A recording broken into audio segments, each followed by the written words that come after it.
So hey guys, welcome back to my brand new video. तो क्या आप लोग विलियम थॉमसन के बारे में जानते हैं? मेरे ख्याल से आप लोग नहीं जानते होंगे, कईयों ने तो उनका नाम भी नहीं सुना होगा।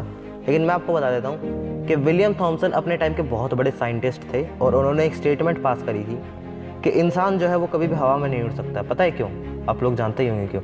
क्योंकि इंसान का जो वज़न है वो हवा से बहुत ज़्यादा भारी होता है और कोई भी चीज़ जो हवा से भारी है वो अगर उड़ने की कोशिश भी करेगी तो ग्रेविटी उसको अपनी तरफ खींच लेगी। और ये चीज़ दो भाइयों ने सुनी नहीं थी, तो उन दो भाइयों ने एक ऐसी चीज़ बना डाली जिसमें इंसान उड़ सकता है बैठकर। और आप लोग और मेरे जैसे लोग उसको एयरप्लेन के नाम से जानते हैं आजकल। तो वो एयरप्लेन बनाने वाले और कोई नहीं, दो ही भाई थे, राइट ब्रदर्स। और उन दोनों को ये एयरप्लेन बनाने में 16 साल का वक्त लग गया था। और 16 साल के वक्त के अंदर जो उनके पास कठिनाई आई, उनके सामने कठिनाई आई ना, उन्होंने उस पर ध्यान नहीं दिया। उनका सिर्फ एक टारगेट था कि हमें एक ऐसी चीज़ बना डालनी है जिसमें इंसान बैठकर उड़ सकता है।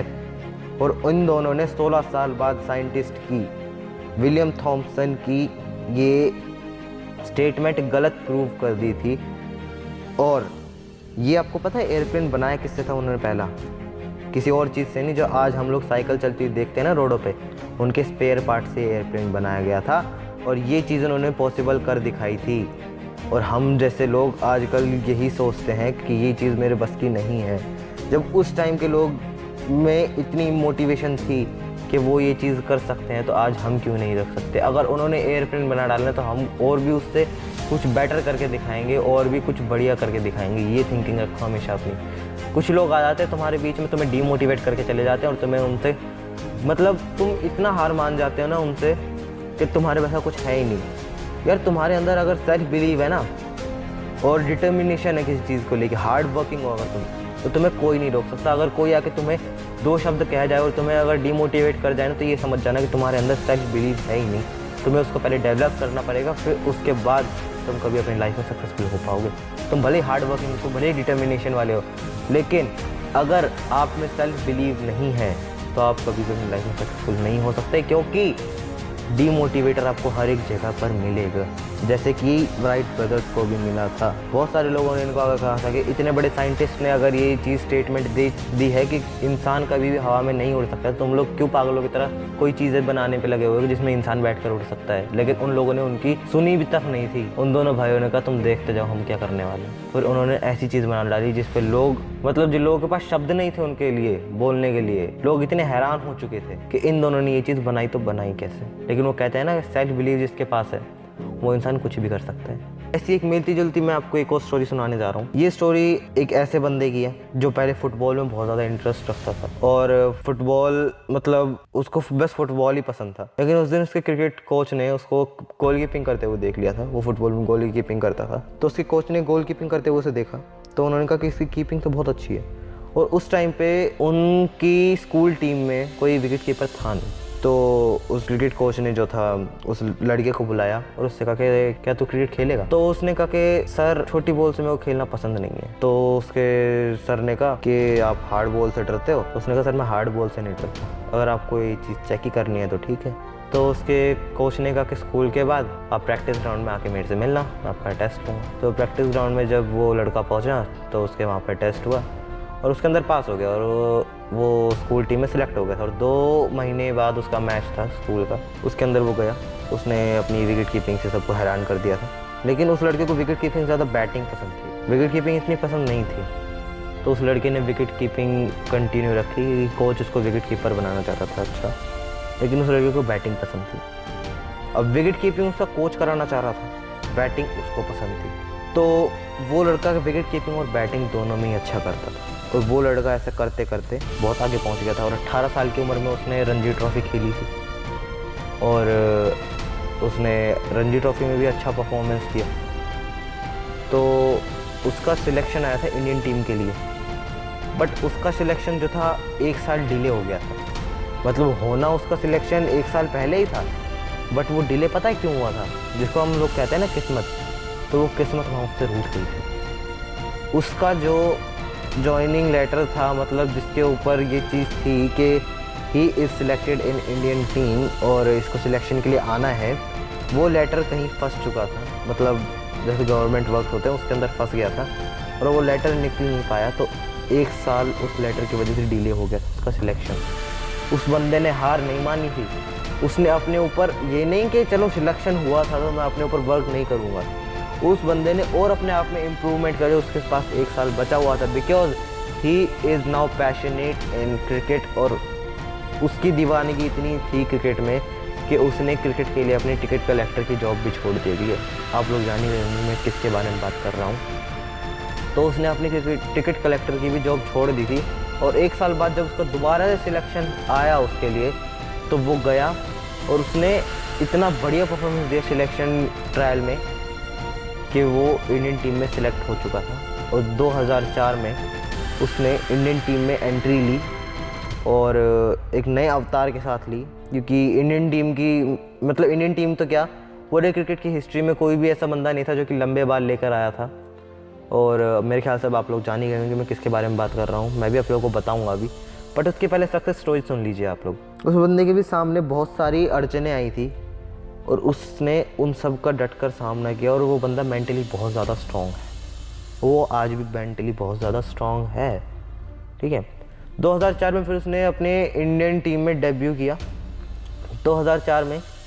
तब सिलेक्शन तो हो चुका था, इसका मतलब ये नहीं है कि वो प्लेयर बहुत अच्छा था। उसके स्टार्टिंग के 4 मैच उसके one of the worst match में से गए थे। और आप लोग को पता है कि 2004 में उसके शुरू के 4 मैच सबसे बेकार गए थे। और क्या आप लोग को पता है कि उस लड़के को रन आउट होना बिल्कुल नहीं पसंद था, लेकिन उसके पहले ही इंडियन टीम के डेब्यू मैच में वो रन आउट हो चुका था, 0 पर रन आउट हो गया था वो। और उसने वहाँ पर फिर से अपने आप में इम्प्रूवमेंट की, और 5वें मैच जो कि पाकिस्तान के अगेंस्ट हुआ था उसके अंदर 148 रन ठोक कर ये बता दिया था कि मुझे में भी कुछ बात है और मैं ये चीज़ कर सकता हूँ। 2004 के बाद उसकी ऐसी परफॉर्मेंस चली, लोग उसका नाम तक जान चुके थे जो कभी उसका नाम जानते तक नहीं थे, जबकि वो 4 मैच खेल चुका था ऑलरेडी, लेकिन कोई उसका नाम नहीं जानता। तो 5वें मैच में उसने ऐसा करिश्मा कर दिखाया था जिसकी वजह से पूरी दुनिया उसे जानने लग गई थी। और फिर उसके बाद आया 6ठा मैच जो कि अगेंस्ट द श्रीलंका के में उसने 183 नॉट आउट रन बनाए थे उसने, और ऐसा ही उसका बढ़िया परफॉर्मेंस चलता रहा। और 2007 में उसको कैप्टनसी मिली, और 2007 में जो इंडियन टीम के कोच थे यानी कि रवि शास्त्री जी, उन्होंने कह दिया था कि इसके होते हुए हम कभी भी T20 वर्ल्ड कप नहीं जीत पाएंगे। एक आर्टिकल में लिख दिया था कि इसके रहते हुए हम कभी भी T20 वर्ल्ड कप नहीं जीत पाएंगे। लेकिन उस बंदे को अपने ऊपर इतना विश्वास था, उसने अपनी टीम के साथ इतना वर्कआउट किया था, उसने 2007 का आते ही इंडियन क्रिकेट का हिस्ट्री का पहला ऐसा कैप्टन होगा जिसने आते ही T20 वर्ल्ड कप जिता दिया था। और उसने रवि शास्त्री यानी कि इंडिया के कोच को, इतने एक्सपीरियंस्ड मैन को गलत साबित कर दिया था। और 2007 के बाद 2011 का वर्ल्ड कप उसने जिताया। 2011 के वर्ल्ड कप के बाद उसने 2016 में चैंपियंस ट्रॉफी इंडिया को जिताई, टेस्ट रैंकिंग ट्रॉफी इंडिया को जिताई। और जी हाँ, उस बंदे का नाम आप लोग ऑलरेडी पहले से जान गए होंगे, लेकिन मैं बता देता हूँ कि वो और कोई नहीं, the one and only captain cool MS Dhoni थे। उनके लाइफ में बहुत सारी अड़चनें आई, जहाँ तक उनको ये भी कह दिया गया था कि इसकी कैप्टनसी में हम कभी भी T20 वर्ल्ड कप जीत ही नहीं पाएंगे। उसने पहले ही 2007 में आते ही जब कैप्टनसी ली तो T20 वर्ल्ड कप भी जिताया, 2011 में वनडे वर्ल्ड कप भी जिताया, और इंडिया को चैंपियंस ट्रॉफी भी जिताई, टेस्ट रैंकिंग ट्रॉफी भी जिताई, और बहुत सारे अवार्ड्स भी जिताए। मतलब कोच भी मना कर चुका था कि ये इतना अच्छा कैप्टन नहीं है। उसने इंडियन क्रिकेट की हिस्ट्री का पन्ना पलट दिया था, इतिहास पलट दिया था उसने। इंडियन क्रिकेट की हिस्ट्री का पहला कैप्टन था जो हर एक ट्रॉफी अपनी कंट्री के लिए लेके आया था। और आप और मैं हमेशा से उनको जानते हैं मिस्टर कूल MS धोनी के नाम से। और अपनी विकेट कीपिंग में भी उन्होंने बहुत सारे कमाल किए हैं, जैसे कि 2 बार उन्होंने वर्ल्ड फास्टेस्ट स्टंपिंग करी है। एक बार 0.09 सेकंड में की थी, फिर उसके अगले ही साल अपना खुद का रिकॉर्ड तोड़ दिया था, 0.08 सेकंड में स्टंपिंग कर दी थी, और आज तक ये वर्ल्ड रिकॉर्ड कोई नहीं तोड़ पाया है। तो ये जो मैंने आपको स्टोरी बताई है ना, इनके अंदर सिर्फ और सिर्फ एक बात निकल कर आती है कि दुनिया में कोई भी चीज़ नामुमकिन नहीं है अगर आपके अंदर ये 3 चीज़ हों। First is hard working, second is determination, and third is self believe. अगर आप में तीनों चीज़ें हैं, सबसे बड़ी है सेल्फ बिलीव, हार्ड वर्किंग। अगर आप में ये 2 चीज़ें हैं ना तो आप बहुत कुछ कर जाओगे। डिटर्मिनेशन मतलब पूरी शिद्दत से उस काम में लग जाओ। बस जो चीज़ आपको पसंद है ना हमेशा वही करो। दूसरे आपको फोर्स कर रहे हैं कोई और चीज़ करने में, उसके अंदर पहली बात तो ये कि आपका मन कभी भी नहीं लगेगा, आप उसके अंदर कुछ भी नया करने की कोशिश नहीं करोगे, आपका क्रिएटिव माइंडसेट नहीं रहेगा उसके अंदर, और आप उसमें कभी भी सक्सेसफुल नहीं हो पाओगे जितना कि आप अपने मनपसंद फील्ड में सक्सेसफुल हो जाओगे। और अगर आपको अपने अंदर पूरा विश्वास है तो आप उस फील्ड के अंदर बहुत कुछ एक्स्ट्रा ऑर्डिनरी कर दिखाओगे। तो बस मेरा सीधा सीधा मोटिव यही था ये वीडियो बनाने का कि आपके अंदर एक ऐसी आग मेरे को पैदा करनी है कि मतलब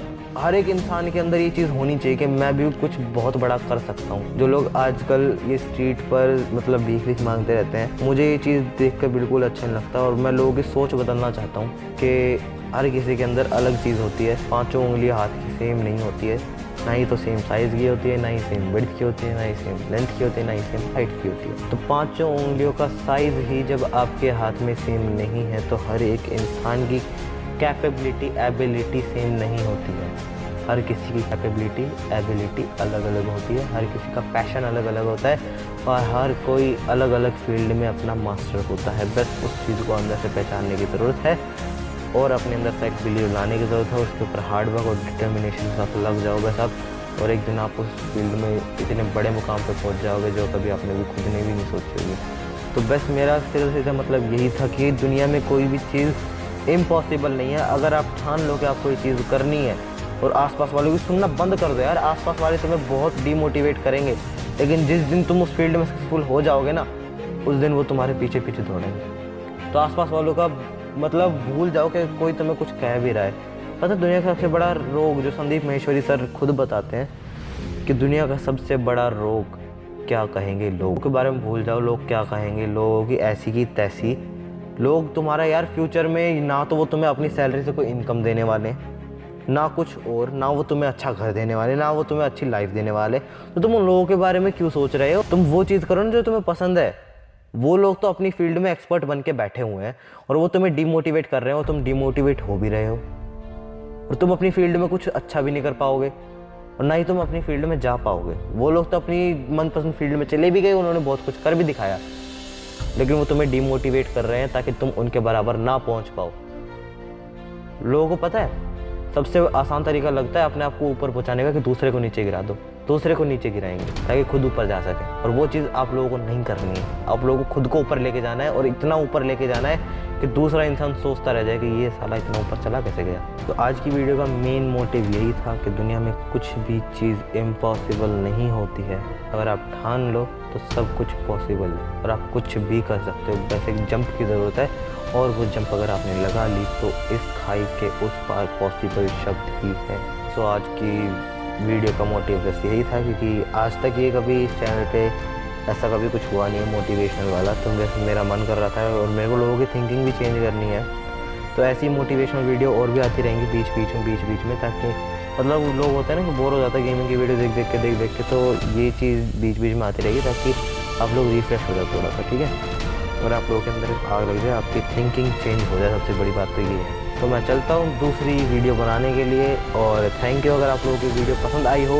मैं चलता हूँ, गुड बाय, टाटा, शब खैर।